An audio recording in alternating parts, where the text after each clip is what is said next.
नमस्कार दोस्तों, आपका स्वागत है हमारे चैनल पर। हिंदू सनातन धर्म में महादेव विष्णु और भगवान गणेश ऐसे देवता हैं जो अवतार धारण करके दानवों का संहार करते हैं और सभी की रक्षा करते हैं। उन्होंने चाहे देवी देवताओं के लिए हो या मनुष्य के लिए हर संकट की घड़ी में विघ्नों से मुक्त किया हो। गणेश जी ने अधर्म का नाश करने के लिए हर युग में समय समय पर अवतार लिया है। इन्हीं अवतारों के अनुसार उनकी पूजा होती है। पुराणों के अनुसार हर युग में असुरी शक्ति को खत्म करने के लिए उन्होंने विकट महोदय और विघ्नेश जैसे 8 अलग अलग नामों के अवतार लिए। ये 8 अवतार मनुष्य के 8 तरह के दोष को दूर करते हैं। इन 8 दोष का नाम है काम, क्रोध, मद, लोभ, ईर्ष्या, मोह, अहंकार और अज्ञान है। गणपति जी का कौन सा अवतार किस दोष को खत्म करता है, ये उनकी कथाओं में बताया गया है। भगवान गणेश के अनेक स्वरूपों में उपासना की परंपरा है। मुद्गल पुराण के अनुसार भगवान गणेश के अनेक अवतार हैं, जिनमें 8 अवतार बहुत प्रमुख हैं। और आज की इस वीडियो में हम आपको गणपति के 8 स्वरूपों के बारे में बताएंगे। परंतु वीडियो शुरू करने से पहले अगर आप हमारे चैनल पर नए हैं तो चैनल को सब्सक्राइब और वीडियो को लाइक कर दीजिए। तो चलिए शुरू करते हैं। धूम्रवर्णन। बहुत कम लोगों को पता है कि भगवान गणेश का एक अवतार धूम्रवर्णन का भी था। एक पुरानी कथा के अनुसार एक बार सूर्यदेव को छींक आ गई। उनकी छींक से एक दैत्य की उत्पत्ति हो गई जिसका नाम था अहम, जो शुक्राचार्य के पास गया और उन्हें अपना गुरु बना लिया। जिसके बाद वो अहम से अहमतासुर हो गया। उसने खुद का एक बड़ा राज्य बसा लिया और भगवान गणेश को तब से प्रसन्न करके उनसे वरदान प्राप्त कर लिया। जिसके बाद उसने बहुत से अत्याचार किए और अनाचार फैलाया। जिसके बाद भगवान गणेश ने धूम्रवर्ण के रूप में अवतार लिया। उनका रंग धुएं के जैसा था। वे विकराल थे और उनके हाथ में भीष्म पाश भी था, जिससे बहुत सी अग्नि निकलती थी। धूम्रवर्ण के रूप में गणेश जी ने अहतासुर को हरा दिया और उसे युद्ध में हराकर अपनी भक्ति प्रदान करी। विघ्नराज। गणपति विघ्नराज के पीछे एक पूरी कथा है। इस कथा के अनुसार माता पार्वती अपनी सखियों के साथ बातचीत के दौरान जोर से हंस पड़ी और उनकी हंसी से एक विशाल पुरुष उत्पन्न हुआ। माता पार्वती ने उनका नाम मम यानी कि ममता रख दिया। वे माता पार्वती से मिलने के बाद वन में तप करने के लिए चला गया। वहीं पर वो सम्राटसुर से मिला।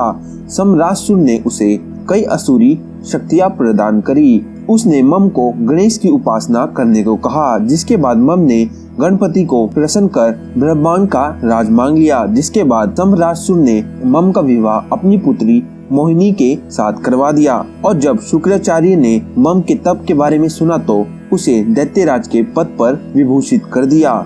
इसके बाद ममसुर ने भी अत्याचार शुरू कर दिया और सभी देवताओं को बंदी बनाकर कारागार में डाल दिया। तब देवताओं ने गणेश जी की उपासना की और भगवान गणेश विघ्नेश्वर के रूप में अवतरित हुए।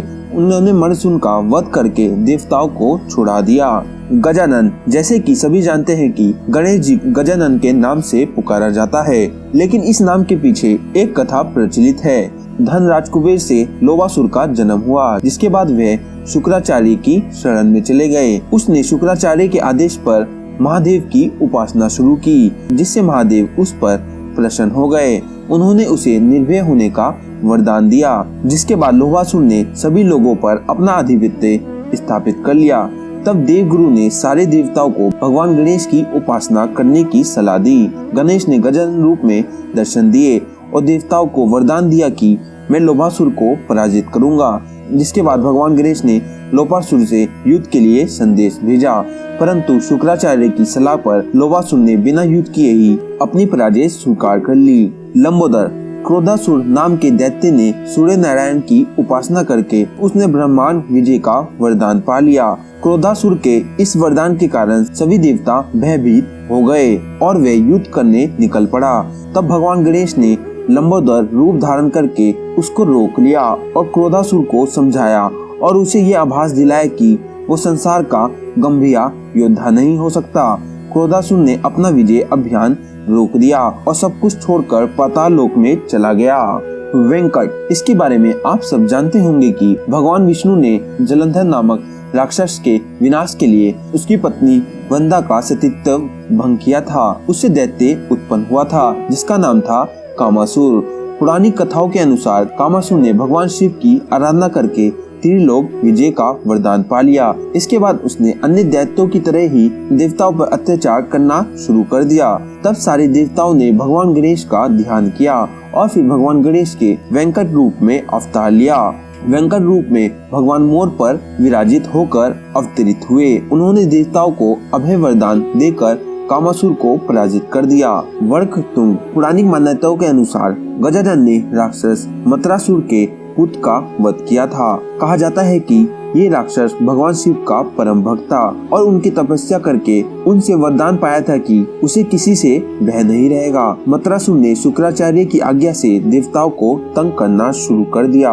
उसके 2 पुत्र भी थे जिनका नाम सुंदर प्रिय और वह विषय प्रिय था। ये दोनों भी बहुत बड़े अत्याचारी थे और इनके आतंक के कारण सभी देवता भगवान शिव की शरण में गए। जिसके बाद भगवान शिव ने उन्हें आश्वासन दिया कि वे सभी भगवान गणेश का आह्वान करें। गणपति वक्रतुंड अवतार लेकर आएंगे।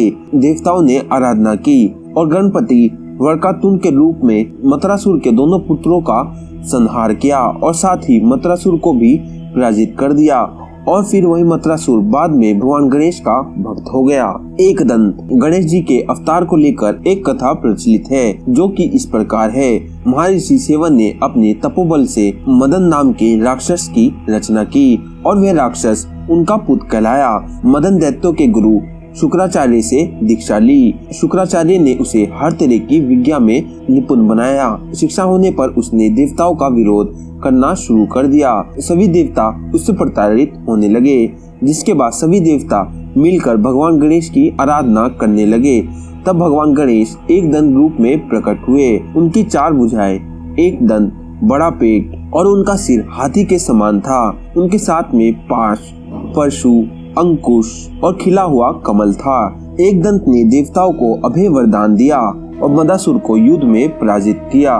महोदय कहा जाता है कि जब कुमार कार्तिकेय ने तारकासुर का वध कर दिया तो दैत्य गुरु शुक्राचार्य ने मुहासासुर नाम के एक दैत्य को देवताओं के विरुद्ध खड़ा कर दिया। जिसके बाद मुहासासुर से मुक्ति के लिए देवताओं ने भगवान गणेश की उपासना करी। तब गणेश जी ने महोदय अवतार लिया। महोदय यानी बड़े पेट वाला। वे मूषक पर सवार होकर मुहासुर के नगर में पहुँचे तो मुहासुर ने बिना युद्ध किए ही गणपति को अपना गुरु बना लिया। भगवान गणेश जीवन की समस्याओं को हल करने के लिए आगे रहते हैं और इसी कारण से उनकी पूजा सबसे पहले की जाती है।